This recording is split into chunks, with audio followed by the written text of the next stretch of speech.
The GS करकर channel में आपका स्वागत है।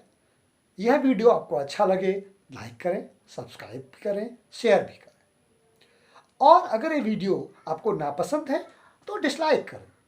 बस मेरी मेहनत को इग्नोर नहीं करें। दोस्तों, आज का टॉपिक है बौद्ध धर्म। बौद्ध धर्म को मैं आप लोगों की सुविधा के लिए मैं इसको दो भागों में बांटने का प्रयास करूंगा। पहला भाग महात्मा बुद्ध के जीवन से संबंधित है और उनके सामान्य चिंतन से, और दूसरा भाग बौद्ध धर्म के गहन चिंतन से है, बौद्ध धर्म के गहन सिद्धांतों के गहन विश्लेषण से है। चलिए बौद्ध धर्म के बारे में हम लोग जानने का प्रयास करते हैं। हम तो ये सब जानते हैं, मैंने पिछले वीडियो में बताया था, अगर आपने ढंग से देखा होगा कि बौद्ध धर्म और जैन धर्म के उदय की परिस्थितियां के स्रोत हमें वैदिक धर्म के में मिलते हैं, जहाँ वैदिक धर्म में हिंसा बड़ी मात्रा में बढ़ रही थी, बलि बड़ी मात्रा में बढ़ रही थी और इसीलिए समाज में उसके अगेंस्ट अहिंसात्मक धार्मिक चिंतन की आवश्यकता महसूस हुई, जिसे जैन धर्म और बौद्ध धर्म ने बखूबी निभाया। आज का जो टॉपिक है वो मैं बौद्ध धर्म को ले रहा हूँ। बौद्ध धर्म में हम ये सब जानते हैं कि महात्मा बुद्ध का जन्म 563 BC ईस्वी में कपिल वस्तु नामक स्थान पर हुआ था, जो लुम्बिनी वन में है। आधुनिक रूप से इसे हम रुम्मनदेही से जोड़ते हैं। इनके पिता शाक्य गणराज के प्रमुख थे तथा उनका नाम शुद्धोधन था। इनकी माता का नाम महामाया या माया देवी था तथा मौसी का नाम प्रजापति गौतमी था। ये सारे वो व्यक्ति हैं जो महात्मा बुद्ध के जीवन के जन्म और उनके पालन पोषण के समय में प्रमुख योगदान रखते हैं। इसको मैंने कुछ मिनट में ही या 1 या 2 मिनट में ही समझाने का प्रयास किया है। अब दोस्तों थोड़ा आगे बढ़ते हैं और ये जानने का प्रयास करते हैं कि दुनिया में जब कोई बड़ी घटना होने वाली होती है तो उसके क्या संकेत मिलते हैं। जैन धर्म और बौद्ध धर्म की जैसी घटना हुई, स्पेशली आज बौद्ध धर्म के बारे में बता रहे हैं, तो महात्मा बुद्ध के जन्म के पूर्व ही ये संकेत मिलने लगे थे कि कोई बड़ी आत्मा या बड़ा व्यक्ति आने वाला है। इसको एक उदाहरण से समझते हैं। जब माया देवी गर्भवती हुई तो गर्भधारण के उपरांत उन्हें एक दिन भोर में स्वप्न आता है, और स्वप्न क्या आता है कि उनके गर्भ में एक हाथी प्रवेश कर रहा है। यह घटना जब उन्होंने शुद्धोधन से डिस्कस किया तो शुद्धोधन ने अपने ज्योतिषियों से इस घटना को विश्लेषित करने के लिए कहा, इस स्वप्न को विश्लेषित करने के लिए कहा। राजज्योतिषियों ने मिलकर इस स्वप्न को इस प्रकार वर्णित किया।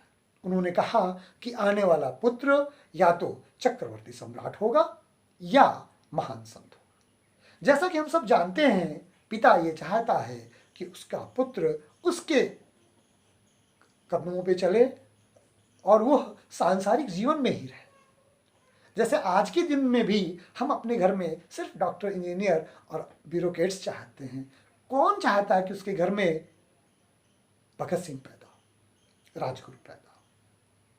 महात्मा बुद्ध के पिता अर्थात शुद्धोधन भी इससे अछूते नहीं थे। इतने हजार साल पहले भी मनुष्य का स्वभाव तो वही रहता है, शुद्धोधन का स्वभाव भी वही था। आगे चलकर हम इस स्वभाव का विश्लेषण करेंगे।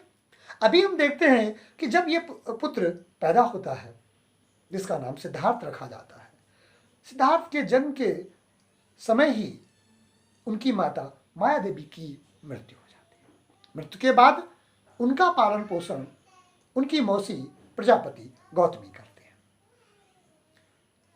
जैसे जैसे ये बालक बड़ा हो रहा होता है, इसके चिंतन की प्रक्रिया चक्रवर्ती सम्राट से नहीं मिलती बल्कि एक महान संत की तरफ संकेत करती है, और इसका तनाव इनके पिता के चेहरे पर दिखाई देने लगता है। वह यह भरपूर प्रयास करते हैं कि उनका पुत्र स्वाभाविक चिंतन की तरफ न जाकर के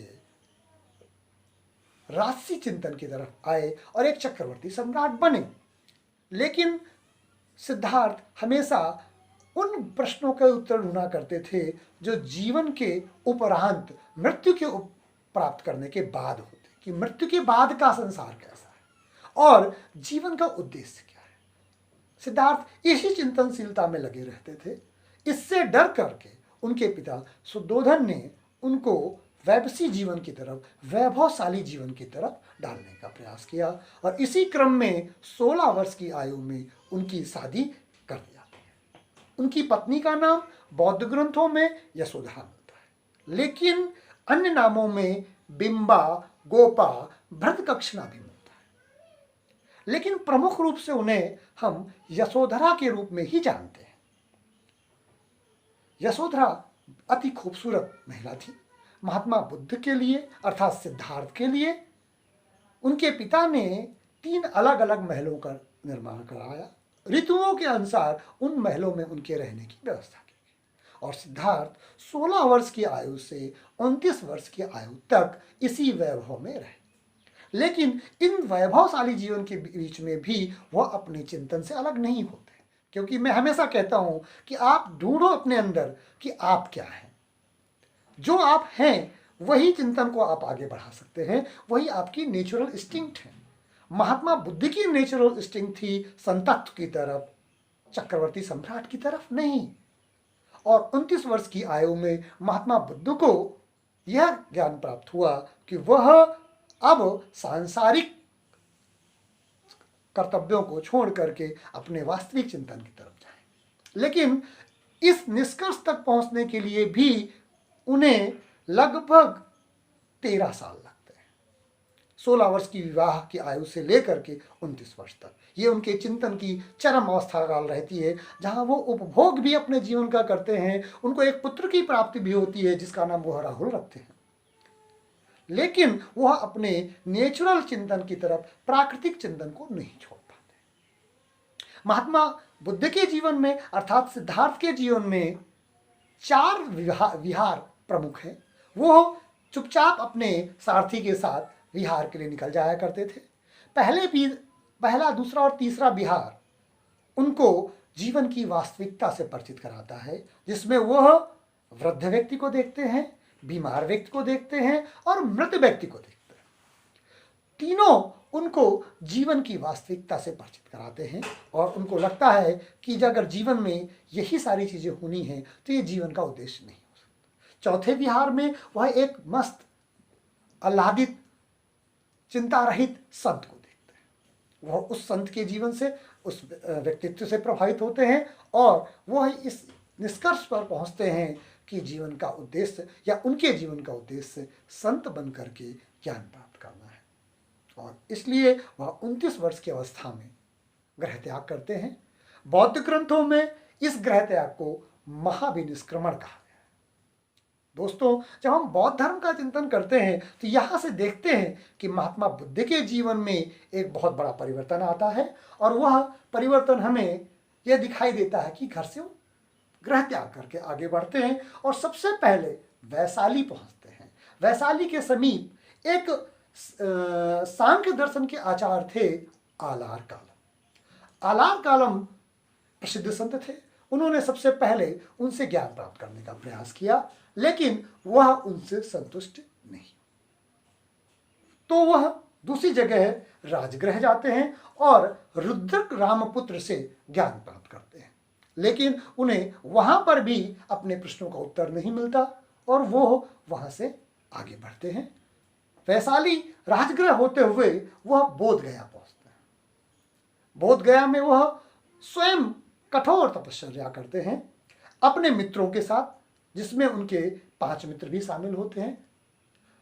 लेकिन कुछ माह की तपस्या के बाद, जब कठोर तपस्या के बाद उनका शरीर कृशकाय हो जाता है, हड्डियों का ढांचा मात्र रह जाता है, तब उनको लगता है कि ज्ञान प्राप्त करने के लिए कुछ कम कठोर तपस्या की आवश्यकता है। इसी कठोर और कम कठोर तपस्या को लेकर के महात्मा बुद्ध व उनके साथियों में मतभेद हो जाता है और वह उन साथियों से अलग हो जाते हैं तथा सारनाथ पहुंचते हैं। वहां पर निरंजना नदी के किनारे पीपल के वृक्ष के नीचे वह इस बात को चिंतन करके बैठ जाते हैं कि अब ज्ञान प्राप्त करने के पहले उठना नहीं। यहाँ पर उठना नहीं का मतलब बिल्कुल नहीं है कि वो 6 वर्ष तक वहीं बैठे ही रहे। उन्होंने सामान्य भोजन ग्रहण करना, नित्य कर्म करना, इन चीज़ों को जारी रखते हुए जितना बचा हुआ समय रहता था उस समय में 6 वर्ष तक वो चिंतन करते रहते हैं और 6 वर्ष के पश्चात वैशाख पूर्णिमा को एक दिन उन्हें यह एहसास होता है कि वह ज्ञान प्राप्त कर चुके हैं। यह ज्ञान प्राप्त की अवस्था सिद्धार्थ को बुद्ध बनाती है और उन्हें तथागत कहा जाने लगा, तथागत कहा जाने लगा। बुद्ध को मित्रों अगर हम सोचें कि ऐसा क्या ज्ञान प्राप्त हुआ तो या बौद्ध धर्म के चिंतन को एक शब्द में पिरोने का प्रयास करें तो हम देखते हैं, हम कहेंगे महात्मा बुद्ध को जो ज्ञान प्राप्त हुआ था उन्होंने ये कहा था कि सब जगह दुख है, सर्वम दुखम। यह ज्ञान अगर मैं कहूं कि एक लाइन में कहूं तो मैं कहूंगा सर्वम दुखम। महात्मा बुद्ध को यह ज्ञान प्राप्त हुआ कि सब जगह दुख है।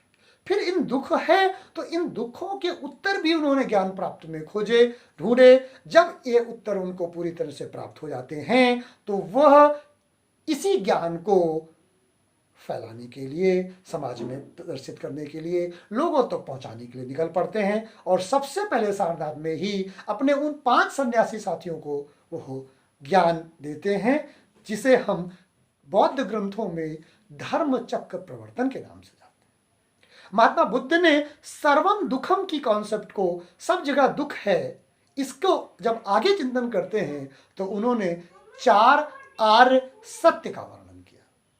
वो 4 आर्य सत्य हैं दुख, दुख समुदाय, दुख निरोध गामिनी प्रतिपदा। दोस्तों आज का वीडियो यही खत्म करते हैं।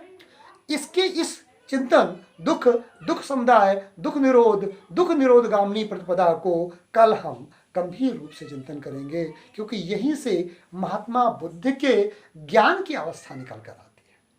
तब तक के लिए जय हिंद।